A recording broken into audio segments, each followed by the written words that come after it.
A suburb of Chicago is going to be offering reparations to black residents by taxing marijuana. And the story is, it's not so straightforward. One of the big problems with reparations is always the question around how do you prove that you are a descendant of a slave?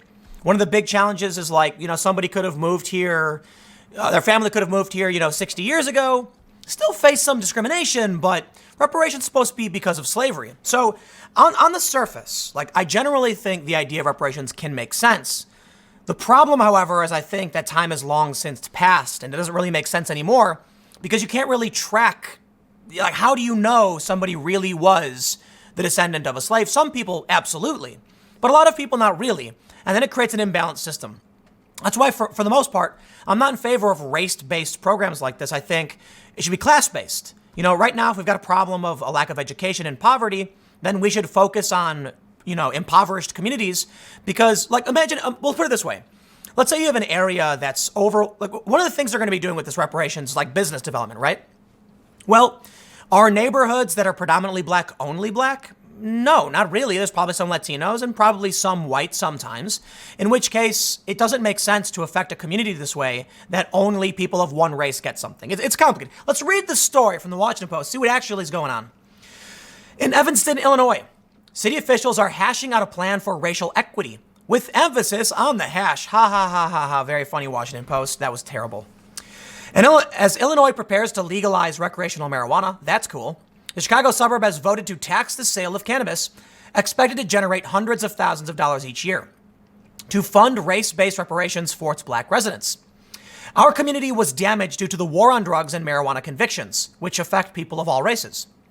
This is a chance to correct that. Robin Rue Simmons, a black alderman who represents the city's historically black 5th Ward, told the Washington Post, "Our disadvantage and discrimination has continued beyond outlawing Jim Crow and beyond enslavement." And I actually can agree. There was a lot of discrimination and racism that went on long after slavery. But those things don't answer the fundamental questions of our existing communities and what they need to strive. If somebody came here, 40 years ago, and they're living in poverty alongside you, it's not going to make things better if only you get the rewards, build up your business, get schooling, and the other poor people are left behind. Crime is bred by poverty. Cops discriminate against poor people too. What if they're Latino? Right, so I just don't see it, but let's read on. The plan stems from the idea that African Americans should disproportionately benefit from the sale of cannabis, Simmons said, because they have been disproportionately affected by the policing of marijuana, both nationally and locally. In the past 3 years, nearly 3/4 of those arrested on marijuana possession charges in Evanston were African American, according to city officials. Now I'll stop here and say this. It's also possible Evanston has some nice areas, some poor areas, and it's more likely it's the poorer areas that are going to be smoking pot, not the wealthier areas. And then because of historical disparities, you're going to see, racial communities or black communities, non-white communities, more likely to be impoverished. So it's a complicated problem. But I think because of the perception of more black people go to prison on marijuana charges, therefore it's racism, I think that's inherently, that argument fits too well with the more far-right and racist arguments. That's the problem I have is to imply that it's simply because they're black as opposed to the fact that poverty breeds crime. Police take issue with poor areas too. Look, I get it. There's a lot of data to support this. I just think if you want to truly end racism, we need to make sure that we're not creating more racial policies that entrench and codify racism. Okay? Racism isn't just about some people believing they're better than you or wanting a country just for one race. It's about institutions and how they perceive and interact with different races, right? So when it comes to the argument about institutional racism, one of the big problems with the left is they try and argue incorrectly that it's like an institution will look at a brown or black person and say, aha, you can't be here. No. That's not the case, okay? It's that there's redlining, there's blockbusting. There are different institutions that overwhelmingly affected particular groups of people. Race was not necessarily relevant at a certain point. It was, and then things started to break apart. Now we're at the point where we don't want to make sure that the government codifies race policy because then racism will be entrenched forever. Okay? You will have resentment. You will have poor people in your community saying that's not fair. You will have resentment. If we want to bring everyone in this country together, we want to rectify the problems of the past, sometimes the solution isn't the simple one. Everybody says, well, if African Americans were enslaved and they have disproportionate access to wealth, let's give them wealth. That doesn't solve the problem. And it's not always about what's fair and what's not fair. It's about, can we solve this so we never experience it again? And if we're going to, this is not the way to do it. The way to do it is to make it based on class. That, according to the left, should overwhelmingly support black and brown communities.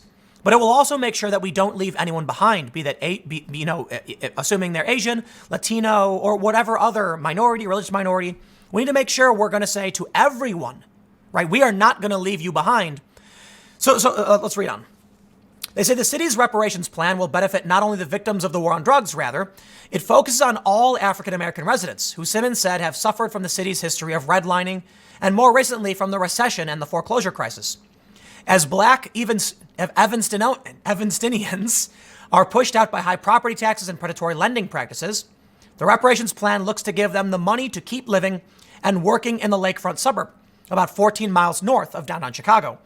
But what about the people who aren't black, who live in the same area, who are facing the same problems, who then start getting angry, saying it's not fair that, like Chicago's got a big Hispanic population, that they would be forced to leave?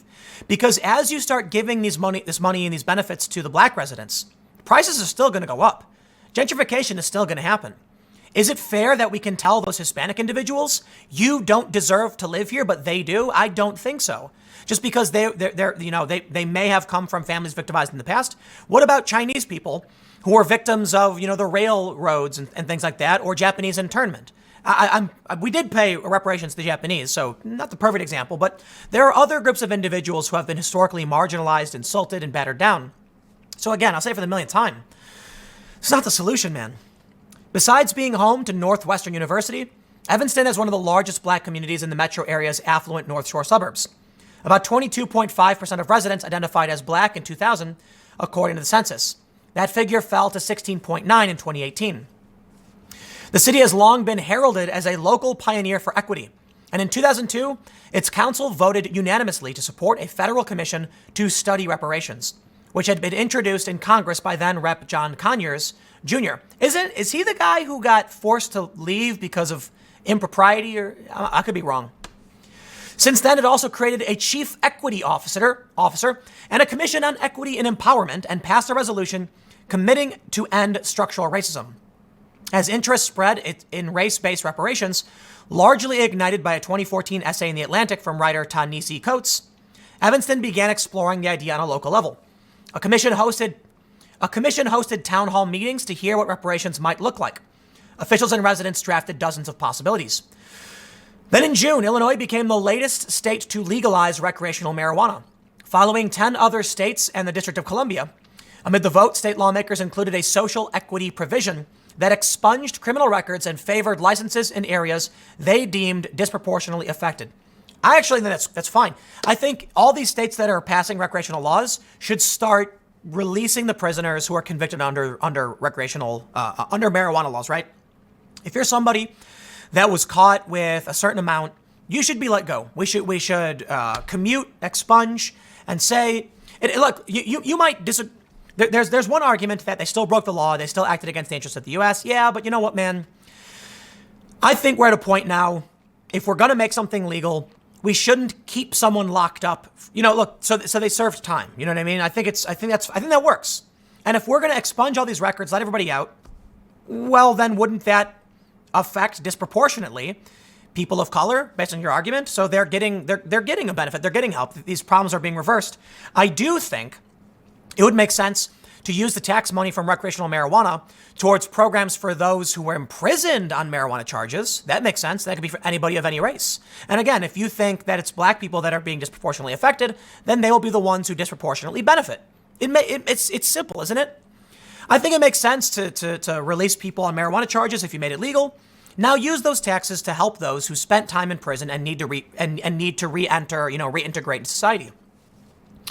They say, like the U.S. as a whole, Evanston had disproportionately policed African Americans on marijuana charges compared with other populations.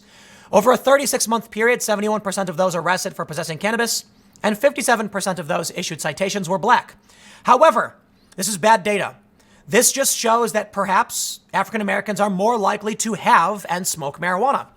But it also could show they're more likely to be targeted by police, which again doesn't support a race argument. It could be a poverty argument. It could be a cultural argument. That's why I think, while I understand the arguments that there is better data, by the way, that stop, for every white person stopped, there are more black people arrested for marijuana than white people. That is in New York, right? So that's a fact. And that's why I think they might extrapolate and say that's true. But again, I'll say it for the 50th time, and I'll wrap this up, I promise. I think the real answer then is, instead of creating more racial codification and animosity between people, just say, you know what? It doesn't matter who you are, what you look like. If this is what the marijuana laws are doing, we're gonna use that tax money to help you out, regardless of your race. So, you get the point. I think I made my point. I'll leave it there. Stick around. Next segment's coming up in just a few minutes, and I will see you all there.